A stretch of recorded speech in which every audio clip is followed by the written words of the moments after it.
नमस्कार दोस्तों, आज फिर से स्वागत है आपका इस मेरे YouTube के चैनल पे मिश्रा सर IT वाले। आज दोस्तों हम लोग बात करेंगे इंट्रोडक्शन के नेक्स्ट पार्ट के बारे में, जिसमें हम लोग ये जानेंगे कि कैसे हम लोग एक वेब पेज का स्ट्रक्चर HTML के थ्रू डिज़ाइन करते हैं। अगर मेरे दोस्तों आपने मेरी पहली वीडियो अभी तक नहीं देखी है तो आपको यहाँ पे एक आइकन मिल जाएगा, जहाँ पे आप आई बटन पे क्लिक करके मेरी वो वीडियो को देख सकते हो। तो चलिए दोस्तों स्टार्ट करते हैं।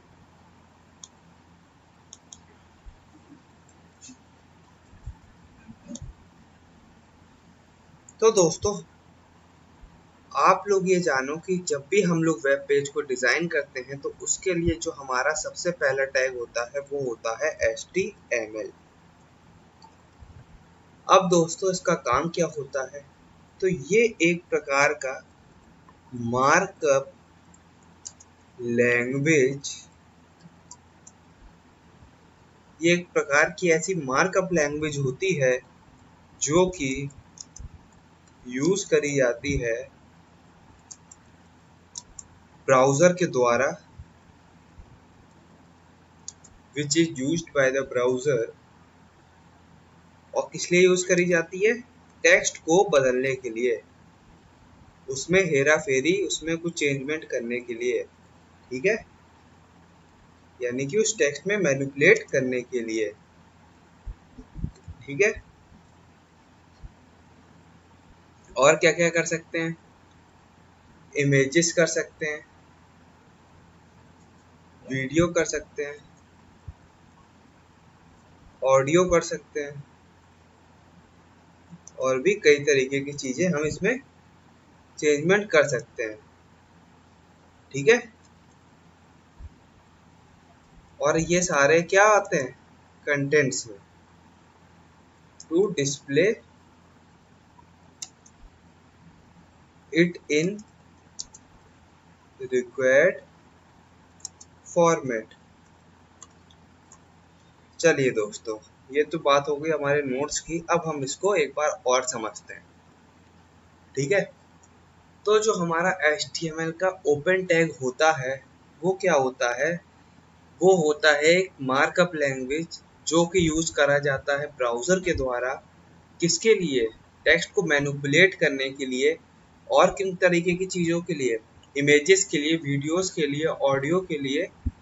ये जितने भी हम लोग इसमें कंटेंट्स का यूज़ करते हैं उसको डिस्प्ले कराने के लिए हमें इसकी ज़रूरत होती है, ठीक है दोस्तों।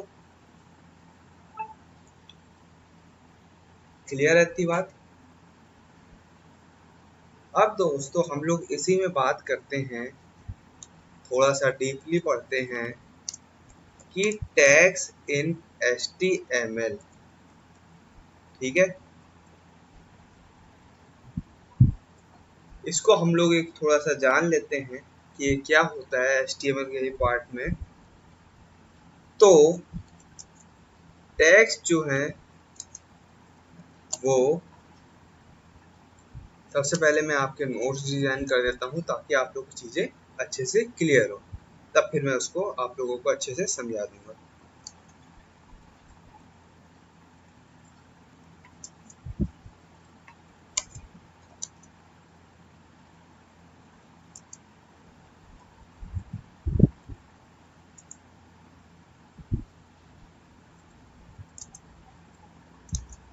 जो भी बच्चे इसके नोट्स बनाना चाहते हैं वो इसके नोट्स बना सकते हैं।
चलिए दोस्तों, अब हम लोग इसको जानते हैं। तो अगर हम लोग बात करें टैग्स की, तो टैग जो है वो one of the most important part होता है किसमें, मेरे HTML के डॉक्यूमेंट में। यानी कि अगर हम उस टैग्स का यूज नहीं कर रहे हैं तो हम कोई भी आइकन, कोई भी कंटेंट को डिजाइन, कोई भी कंटेंट को क्रिएट नहीं कर सकते। और अगर हम लोग बात करें तो HTML जो है वो यूज किया जाता है कुछ प्री डिफाइंड टैग्स की वजह से, जिसके लिए, जो कि ये बताता है ब्राउज़र को कि हमें कंटेंट की डिस्प्ले को कैसे डिज़ाइन करना है और कैसे क्रिएट करना है। ठीक है, तो अगर हम ये कहें कि एक प्रॉपर्टी होती है जो कि वेब पेज को के कंटेंट को क्रिएट करती है, तो ये गलत नहीं होगा। ठीक है, ये बताती है कि ये कैसे डिस्प्ले किया जाए एक पर्टिकुलर कंटेंट के द्वारा। ठीक है, जैसे कि मैं आप लोगों को एक एग्जांपल दिखा देता हूं कि मैंने यहाँ पे एक पैराग्राफ टैग लिया और यहाँ पे लिख दिया दिस इज द पैराग्राफ और इसको करा दिया क्लोज। तो ये हमारा क्या हो गया, एक टैग हो गया जो जिसको कि हम लोग कहते हैं पैराग्राफ टैग, जिसकी हेल्प से क्या हुआ, मेरे वेब पेज में पैराग्राफ टैग कंटेंट जो है इनिशियलाइज हो गया। ठीक है, तो ये तो एक बेसिक एग्जांपल की बात हो गई। अब हम लोग कुछ बात कर लेते हैं इसी बारे में। Generally two types of tags in HTML। ये जो है जनरली दो तरीके के टैग्स यूज करे जाते हैं। कौन कौन से, तो ये यूज करे जाते हैं पेयर टैग। अब ये पेयर टैग क्या होता है, तो हम लोग इसको भी समझते हुए चलते हैं। तो ये पेयर टैग ऐसे टैग होते हैं जो कि आते हैं पेयर्स, एक पेयर फॉर्म में आते हैं। जैसे कि एग्जांपल दिखाता हूं मैं आपको, तो आप ये देख सकते हो कि ये क्या है। अगर हम इसको हटा देंगे तो भी मेरा काम नहीं चलेगा, और अगर हम इससे पहले नहीं लगाएंगे तो भी मेरा काम नहीं चलेगा। इसलिए इसको हम लोग कहते हैं पेयर्ड टैग। और क्या हो सकता है, ये देखिए, अगर हम इन तीनों में से किसी भी टैग को हटा दें तो मेरा टैग एंड नहीं होगा। ठीक है दोस्तों, अब बात आती है सिंगुलर टैग्स के बारे में। ठीक है, तो सिंगुलर टैग्स क्या होता है, तो सिंगुलर टैग्स ऐसे टैग्स होते हैं, दीज टैग्स जिसको की जरूरत नहीं पड़ती है क्लोज होने की। समझ गए दोस्तों, यानी कि अगर हम इन टैग्स को क्लोज नहीं करेंगे तो भी हमारा काम चल जाएगा। वैसे तो इस टैग्स को क्लोज करा ही नहीं जाता है। ठीक है, ये अपने में ही रहते हैं। ठीक है, इसलिए इन टैग्स को क्लोज नहीं किया जाता है। ठीक है, जैसे कि एक एग्जांपल में दिखा दूं आपको, br टैग, इसका कोई भी क्लोजिंग टैग नहीं होता है। क्लियर है दोस्तों, चलिए आगे बढ़ते हैं। अब दोस्तों हम लोग ये बात करते हैं, ये तो हमारी बात हो गई HTML टैग के बारे में। अब हम लोग बात करते हैं हेड टैग के बारे में। तो दोस्तों सबसे पहले मैं इसकी कुछ थ्योरी लिख देता हूँ ताकि आप लोग को नोट्स बनाने में प्रॉब्लम ना हो।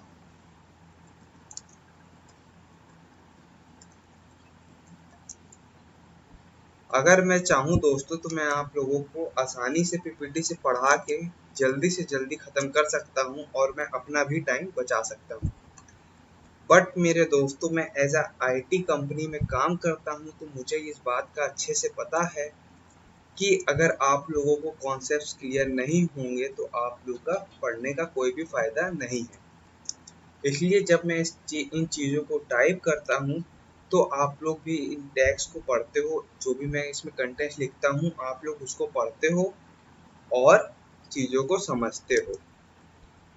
मेरा यही कारण है कि मैं इस वजह से इसको लिखता हूँ।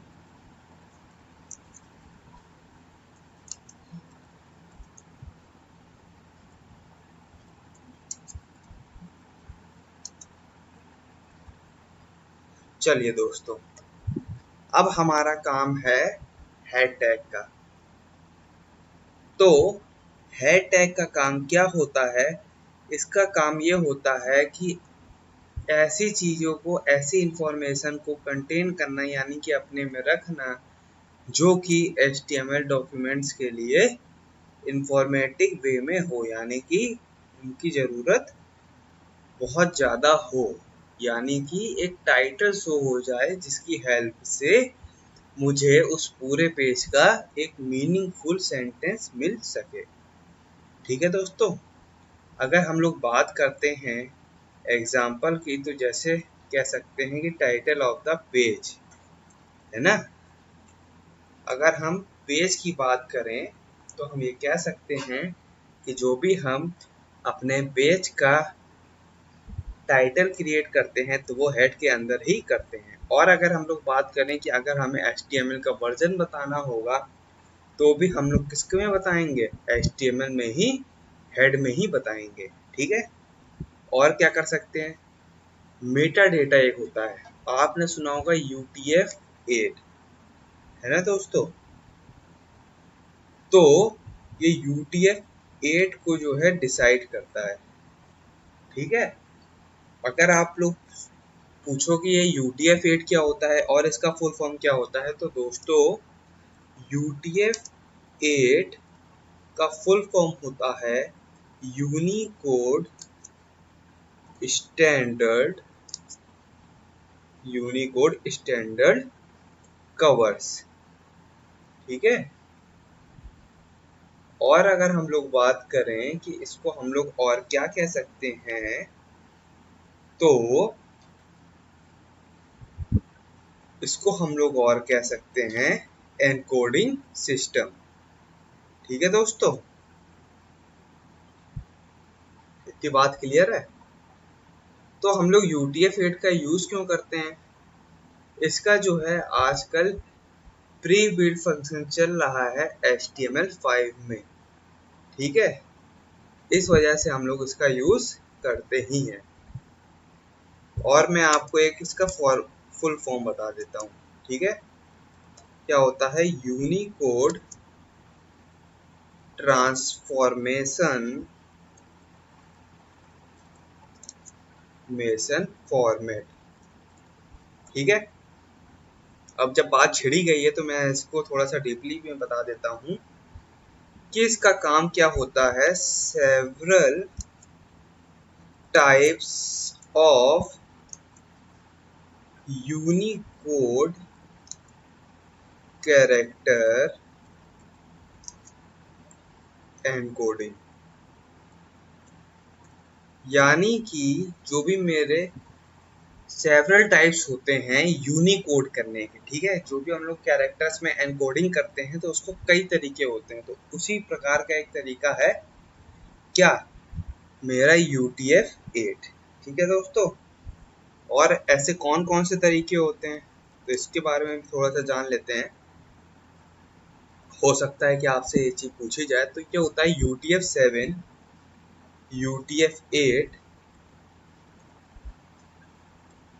UTF-16 और UTF-32, यानी कि 32। ठीक है दोस्तों। तो इस तरीके से UTF क्रिएट्स होते हैं। ठीक है।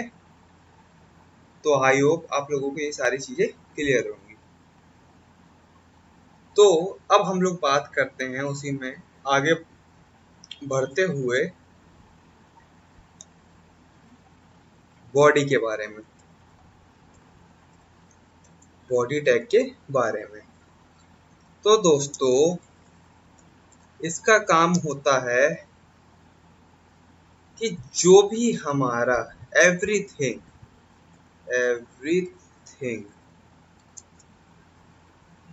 जो भी आप बॉडी में, यानी कि जो भी आप अपने डिस्प्ले पे शो कराना चाहते हो, तो वो आप किस पे शो कराओगे? अपनी बॉडी में लिखोगे उसको। ठीक है, तो जो भी आप कंटेंट शो कराना चाहते हो तो वो आप लिखोगे किसमें? बॉडी में।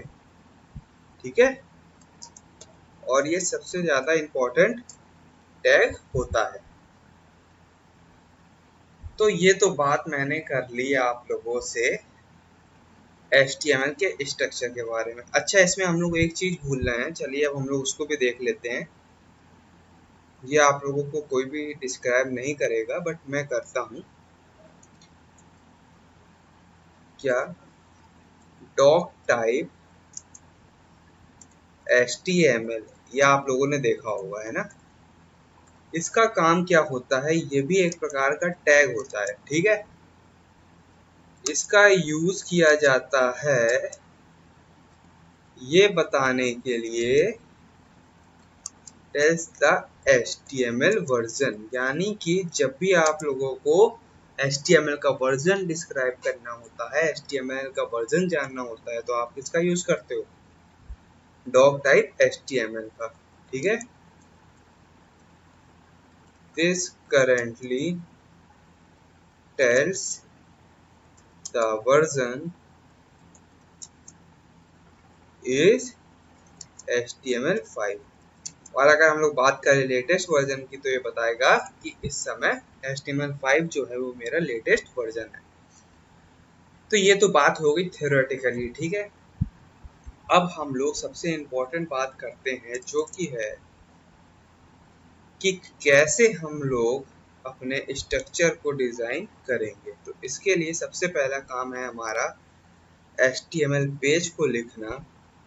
और अगर आप HTML टैग को ओपन करते हो दोस्तों, तो आप लोगों को HTML टैग को क्लोज भी करना पड़ेगा कुछ इस तरीके से। ठीक है, इसको कहते हैं HTML ओपन टैग और इसको कहते हैं HTML क्लोज टैग। क्लियर है दोस्तों बात इतनी? और इसके अंदर हम लोग लिखते हैं हेड टैग, और हम इसको हेड टैग को करा देते हैं क्लोज।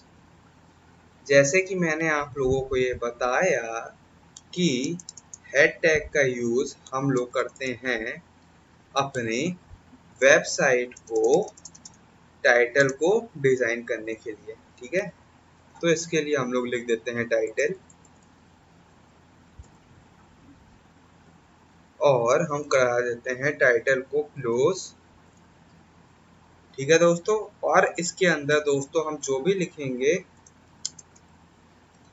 वो हमारा शो होने लगेगा एज अ टाइटल, यानी कि जो भी आपको इस तरीके से नाम दिख रहे हैं, ऐसे ही आप लोगों को वहाँ पे यूजर के जो वेब ब्राउजर है उस पे आप लोगों को आपने जो भी टाइटल्स पे शो कराया है वो दिखने लगेगा। तो ये काम होता है टाइटल टैग का।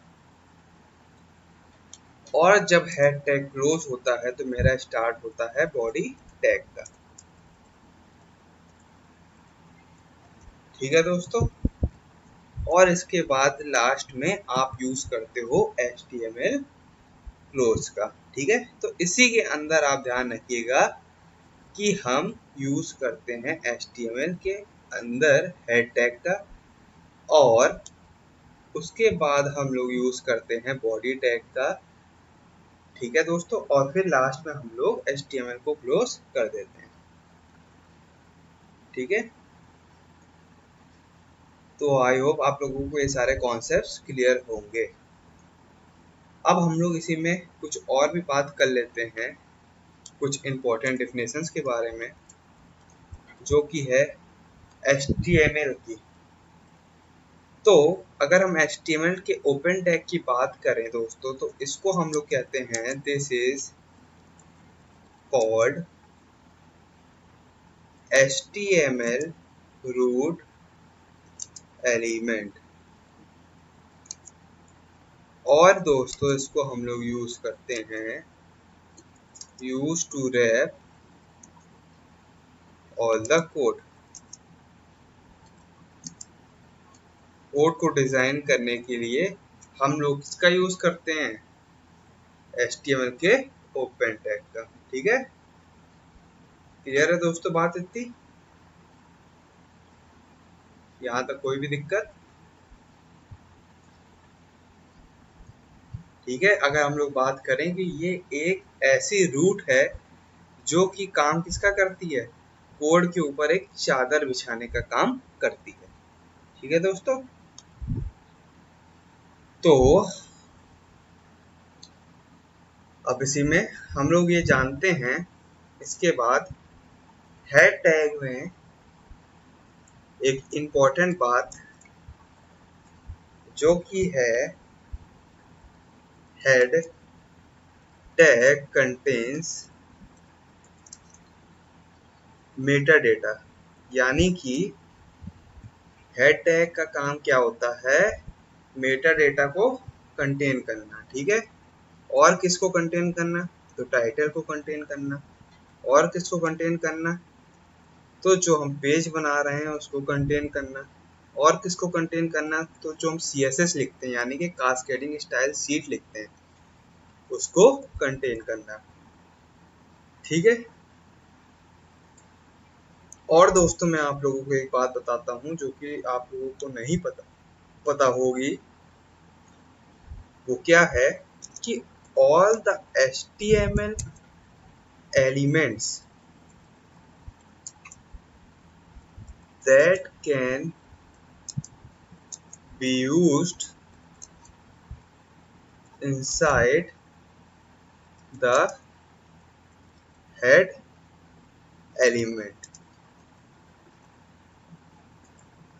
यानी कि जो भी हम लोग एलिमेंट्स लिखते हैं, all the element that can be used, वो सारे किसमें यूज करे जाते हैं, हेड एलिमेंट में ही। ठीक है, और किस तरीके से हम लोग यूज करते हैं हेड एलिमेंट के अंदर, ठीक है, ये भी हम लोग देख लेते हैं कि हम लोग क्या क्या चीजें का यूज करते हैं। तो दोस्तों हम लोग यूज करते हैं स्टाइल टैग का।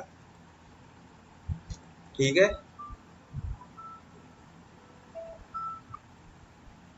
स्टाइल टैग का। और किसका यूज करते हैं, तो हम लोग करते हैं टाइटल टैग का। और किसका यूज करते हैं, तो हम लोग करते हैं बेस टैग का। ठीक है, और किसका यूज करते हैं, तो हम लोग करते हैं नॉन स्क्रिप्ट टैग का। ठीक है, और किसका यूज करते हैं, तो हम लोग करते हैं स्क्रिप्ट टैग का। और किसका यूज करते हैं, तो हम लोग करते हैं मेटा टैग का। ठीक है, तो ये सारी चीजें हम लोग मेटा जो है हेड टैग के अंदर यूज करते हैं। ठीक है दोस्तों, तो दोस्तों आज की क्लास थी हमारी structure of the web page की, जिसमें मैंने आप लोगों को एक डीपली कॉन्सेप्ट में हर एक टैग को एक पर्टिकुलर मीनिंग के साथ डीपली बताया है। अगर आप लोगों को कोई भी प्रॉब्लम होती है तो आप लोग मुझे कमेंट्स में ज़रूर बताएं। आज के लिए दोस्तों इतना ही, मिलते हैं नेक्स्ट वीडियो में, तब तक के लिए बाय बाय।